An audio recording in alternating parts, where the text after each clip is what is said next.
Now do you get it? This is what it is to earn a dragon's loyalty. Spoilers for How to Train Your Dragon ahead. We will, of course, begin with Stoics Death. The How to Train Your Dragon franchise might seem like a kid's series on the surface, but when you think about it, it's not. Yeah, there are flying dragons and storylines that focus on heartwarming friendships, but the franchise is actually packed with deeper, darker themes. There are heartbreaking losses, intense battles, and some dark backstories that seem like a territory you wouldn't expect in a children's movie. So fellas, grab your saddles, because this ride's about to get intense. Let's start with one of the most shocking moments in How to Train Your Dragon 2, Stoic the Vast's tragic death. No matter how many times I watch the film, Stoic's death comes as a surprise. I mean, the whole storyline with him sacrificing himself to save Hiccup and stepping in front of a possessed Toothless, who's under the control of Drago Bloodfist, is heartbreaking. There's a lot of emotional weight in the scene. The event highlights the bond between Hiccup and his father, and the event itself forces Hiccup to become a leader of Berg. Nevertheless, this is not your typical kids-friendly moment. Yes! I have brought down this mighty beast! Next on our list is the scene where Hiccup loses his leg. In the 3 movies, there are some frightening images of dragons which could scare some young moviegoers. One of those moments occurs at the end of the first movie when Hiccup loses his left leg during the battle with the Red Death Dragon. While adult viewers consider this scene a masterpiece, this isn't something you often see in animated films for kids, where the heroes usually end up without a scratch. What's really interesting is that the creators tried their best to normalize Hiccup's disability, with his prosthetic leg becoming a part of his identity. Now, let's talk about Drago Bloodfist's backstory. How to Train Your Dragon is a franchise with some of the best developed characters. Take Hiccup, for example. He went through an incredible transformation throughout 3 movies. Then there's Drago Bloodfist, the main villain of How to Train Your Dragon 2. Drago brought some changes to the franchise, making it much darker and more intense. His past shows a violent rise to power, characterized by fear and domination. He controls dragons by using brutality and fear. In other words, these 2 things are his main weapons. Drago isn't just a random villain, he's actually terrifying. Then again, younger viewers don't pay a lot of attention to the themes, and for them, this is just another villain who will be defeated. What do you guys think of this? Vow to rise above the fear of dragons.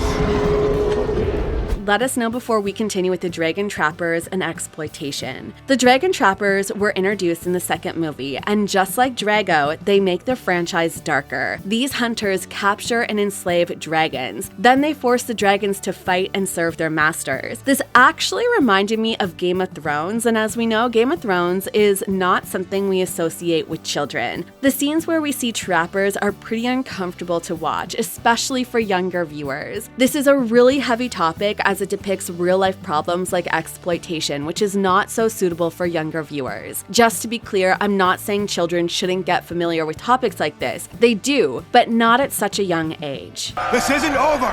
Form your ranks! Hold together!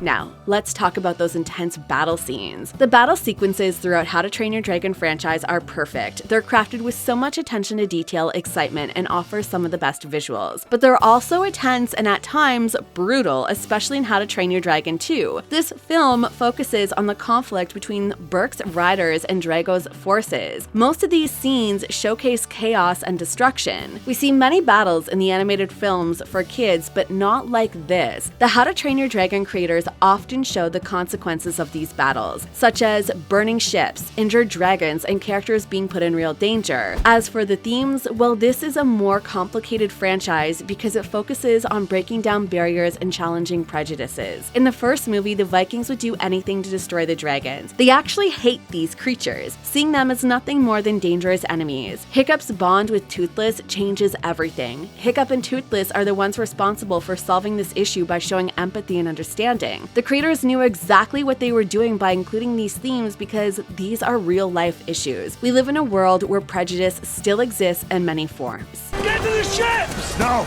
No!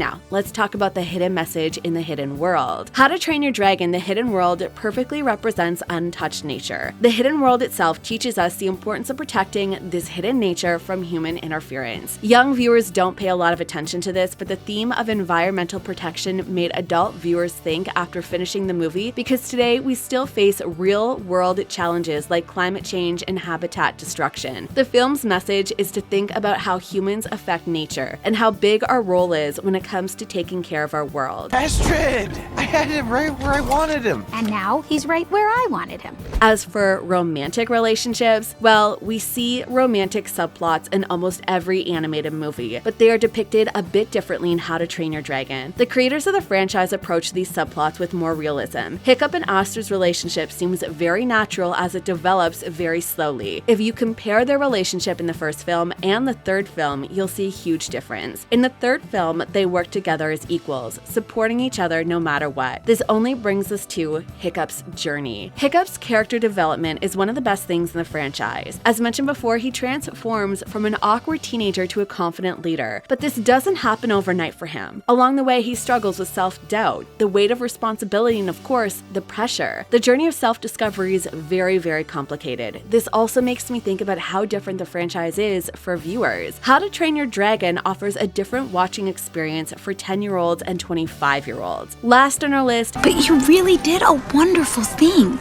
Thank you. is saying goodbye to dragons. The ending of Hidden World is one of the most bittersweet endings in the entire history of cinema. Hiccup and the people of Berk decide to let their dragons flee to their hidden world to keep them safe from humanity. Watching Hiccup say goodbye to Toothless, his closest friend, hits hard.